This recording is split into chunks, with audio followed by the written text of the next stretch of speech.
Olá, eu sou Silvana Pinheiro, escritora, educadora, terapeuta, e venho aqui compartilhar com você um pouquinho das minhas vivências e reflexões diárias sobre a vida, sobre o nosso tempo, esse momento de isolamento que nos faz buscar tantas reflexões. E uma das formas da gente conseguir ficar um pouco bem é poder partilhar uns com os outros aquilo que acontece ao nosso redor. Nesses dias eu tenho pensado muito sobre a importância das perguntas. O quanto a gente precisa se perguntar sobre nós mesmos, sobre as nossas relações uns com os outros, com o nosso planeta, com a nossa casa comum, com o nosso passado, com o nosso presente, com o nosso futuro, com a realidade do nosso país, com que formas vamos nos adaptar a esse novo tempo que se avizinha da gente. E aí, pensando nisso, nas possibilidades, né,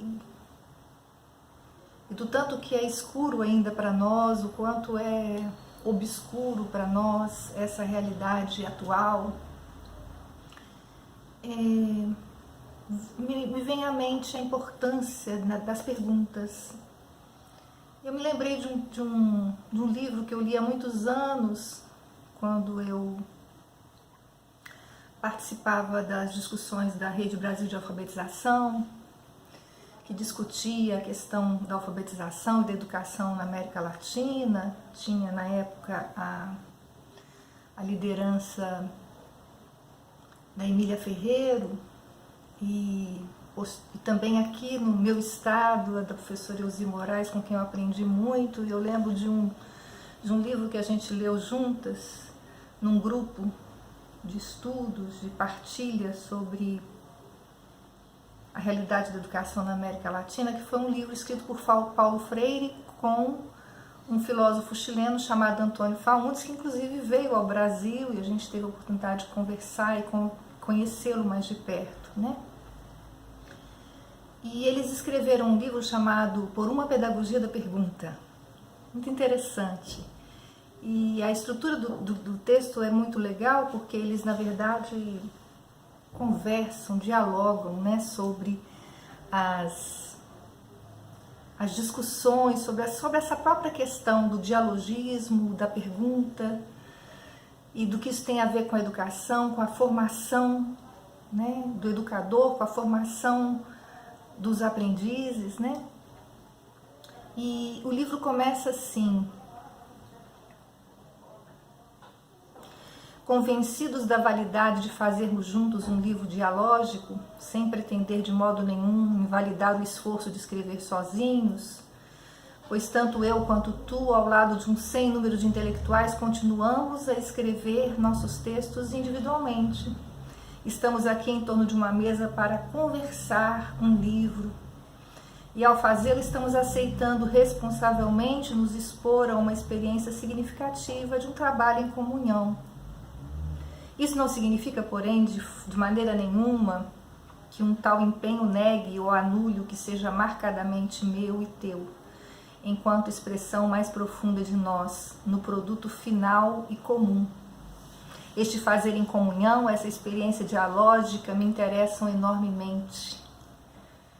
E aí isso está bem no princípio do texto, e eles continuam a falar disso, e ampliar essa discussão. E eu penso que nós vivemos num tempo em que a gente precisa mesmo do diálogo, de sentar à mesa da comunhão, à mesa da partilha, à mesa de ouvir o outro, à mesa de ouvir as histórias uns dos outros, e de nos abrirmos ao diferente, de nos abrirmos àquilo que nem sempre coincide com o que eu penso, nem sempre coincide com a minha cultura específica, de família, de mundo, de país. E longe de ser uma coisa fácil, isso é um desafio enorme que se propõe a cada um de nós a cada dia, né? Pensando ainda no Paulo Freire, ele, num outro livro que chama Pedagogia da Autonomia, e eu trago essa reflexão porque eu penso que a gente só constrói autonomia, aquilo que tem a ver com cada um de nós especificamente, no diálogo com o outro. É no diálogo com o outro que a gente constrói uma perspectiva de autonomia. Está longe de ser a construção da autonomia, está longe de ser uma construção individual. A gente só pode construir a partir da relação com o outro. Ele diz assim, entre nós, na página 61 desse livro, ele diz assim, entre nós, mulheres e homens, a inconclusão se sabe como tal. Mais ainda, a inconclusão que se reconhece a si mesma implica necessariamente a inserção do sujeito inacabado num permanente processo social de busca. Históricos, socioculturais, mulheres e homens nos tornamos seres em quem a curiosidade, né? Aí a pergunta, né? Ultrapassando os limites que lhes são peculiares no domínio vital, se torna fundante da produção do conhecimento. Mais ainda, a curiosidade é já conhecimento. Como a linguagem que anima a curiosidade, com ela se anima, é também conhecimento e não só expressão dele. E ele continua, a consciência do inacabamento entre nós, mulheres e homens, nos fez seres responsáveis. Daí a eticidade de nossa presença no mundo, eticidade que não há dúvida podemos trair. O mundo da cultura que se alonga em mundo da história é um mundo de liberdade, de opção, de decisão, um mundo de possibilidade, em que a decência pode ser negada, a liberdade ofendida e recusada. Por isso mesmo, a capacitação de mulheres e de homens em torno de saberes instrumentais jamais pode prescindir da sua formação ética. Nós estamos num tempo, e aí ele vai discutindo sobre essa questão da formação ética, da necessidade da gente pensar uma sociedade que se propõe a discutir a ética. A ética da relação conosco mesmos, uns com os outros, com o planeta, entre mundos, entre países, entre nações, entre regiões. Há uma necessidade da gente se voltar para essa curiosidade de aprender, de olhar o outro e nesse processo buscar uma condição de autonomia que não prescinda da ética entre os humanos, né? E, como sempre eu trago para essa discussão a minha percepção do que isso tem a ver com o Evangelho e com a fé que me move na pessoa de Jesus de Nazaré.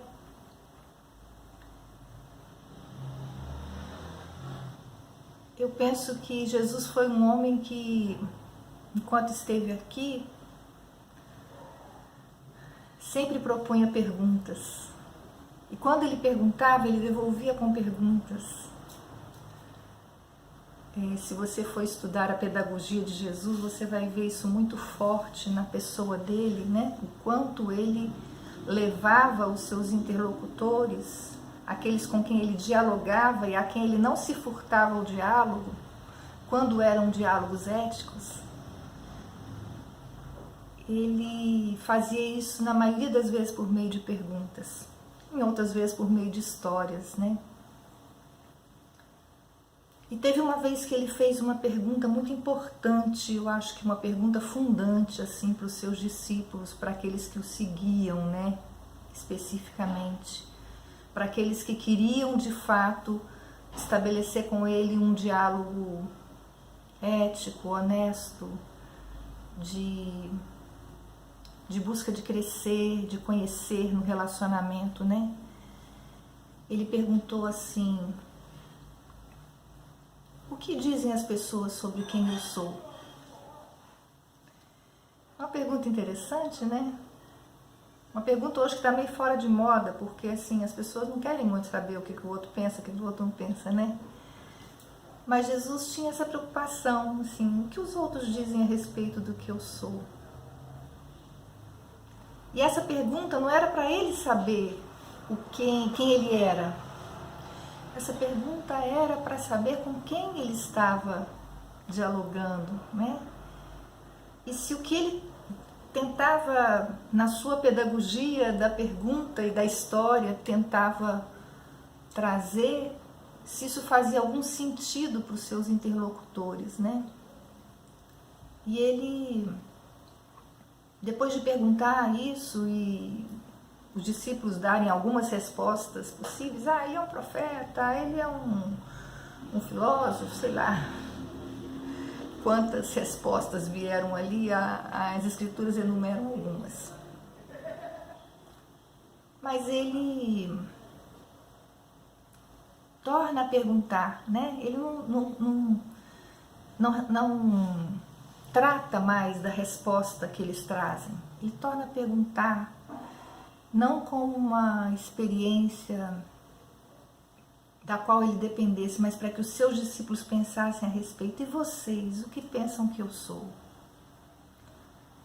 Essa é uma pergunta tão importante, né? Eu fico me perguntando, né? Nessa pedagogia da pergunta que eu faço constantemente a mim mesma também, eu fico me perguntando por que o mestre tinha essa necessidade. É porque ele trazia uma visão de mundo, uma cosmovisão, e que ele entendia isso como uma missão pessoal. E ele queria saber o que aquelas pessoas que se diziam tão próximas, né, ao ponto de serem chamadas discípulos dele, pensavam a respeito dele, se o que ele estava de fato partilhando fazia sentido para eles.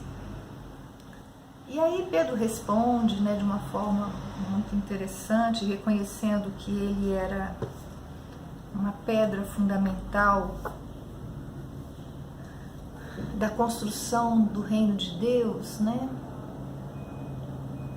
E daí, para mim, eu vejo que essa é uma resposta possível a mim, a ele, né? Eu posso responder a Jesus mesmo, que reconheço ele assim como fundante, né? Como alguém que tem uma condição fundadora, uma raiz na minha existência, né? Que me faz constantemente me perguntar sobre mim mesmo e os outros. E eu também estou lendo um livro chamado O Jardineiro que Tinha Fé, que eu já li há anos atrás, por indicação de uma amiga muito querida, e recentemente eu me lembrei dele. Eu estou lendo devagarzinho, e ele também, né, traz essa questão. Na verdade, foi a leitura desse livro que me reportou essa questão das perguntas, e ele fala assim,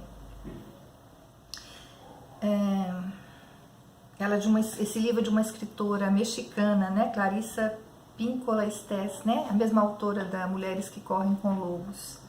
E ela diz assim: entre a minha gente, tanto do lado magiar quanto do mexicano, temos uma longa tradição de contar histórias enquanto nos dedicamos aos afazeres diários.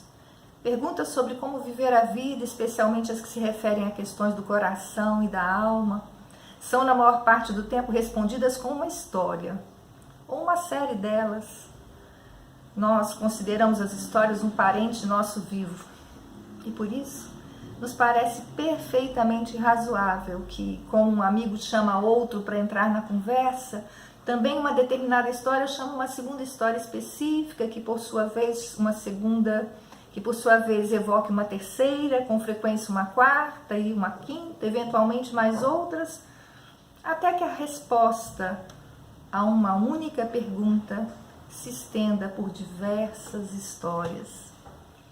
Isso para mim fala dessa condição dialógica que no mundo da internet, inclusive, ganha essa grande dimensão de um hipertexto, né, de diálogo, ainda por ser balizado melhor pela ética, eu penso. Nós precisamos ainda descobrir maneiras de balizar esse diálogo nesse contexto a partir de uma posição mais ética. E é por isso que eu queria terminar essa reflexão com uma epígrafe que a própria autora do Jardineiro que Tinha Fé coloca. Ela diz assim: a bênção. Nós temos uma antiga bênção de família.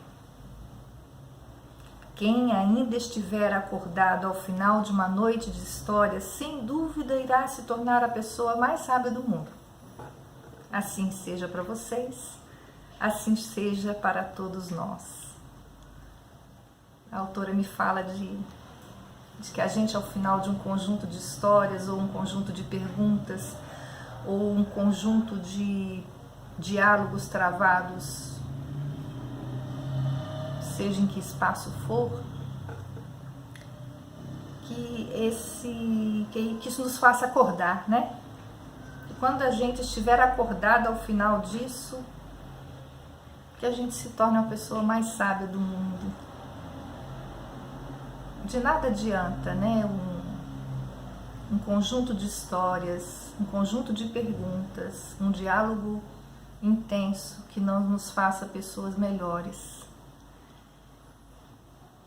Ao nos olhar no olhar do outro, ao nos vermos espelhados, ao nos vermos conectados com as dores uns dos outros, se isso não nos fizer pessoas melhores, não tem sentido. Fica aqui a minha reflexão para você e para mim, sempre.